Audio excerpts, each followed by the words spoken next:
also love to say Twende around here, which means let's go. Saffari.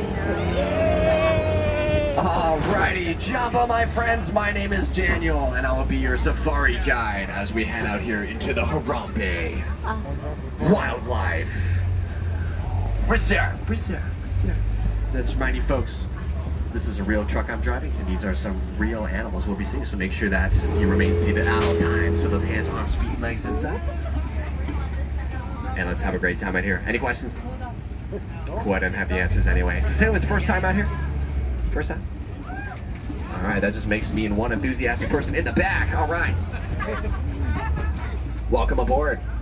You're going to carry the enthusiasm for everybody. Now, our first stop here is the Little Atiri Forest, home to some pretty shy creatures. Let's see what we can find out here. Lots of antelope roam around these forest parts. So yeah, it's not just the savannah out here. We got tons of different areas. And look at this right out the gate on your right side. Right. That's the weirdest looking zebra I've ever seen. Look at that thing. No, that is an okapi, folks, and it's actually not even related to the zebra. It is related to the giraffe, the only known living relative of one. It's called the African unicorn by quite a few cultures around here for that reason.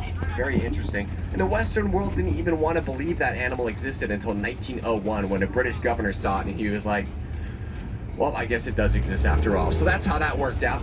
Pretty late to the party for the western half, but yeah, they've been around for thousands and thousands and thousands of years.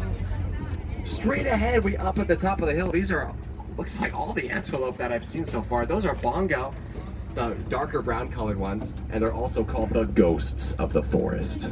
Ooh, spooky. Always celebrating Halloween out here. Using those rear-facing horns to get through all that thick brush that you can see. There was one without horns, and that was a greater kudu, the second largest of the antelope.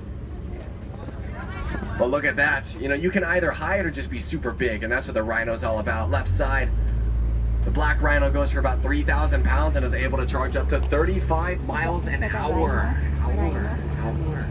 The one he has no natural predators. He is super tough. He's also very peaceful. He just roams around here looking through bushes for berries, roots, leaves, stuff like that. And that's just one of the African rhino species that we've got. We've got another one, and that's going to be in the savannah, but we'll get there in about a week, so bear with me. We're going to head over to the next spot, though. We're going to waste no time. The Saffari River Valley is calling our name, and it's also calling me to snooze for the next 3 days, so wake me up once we get there.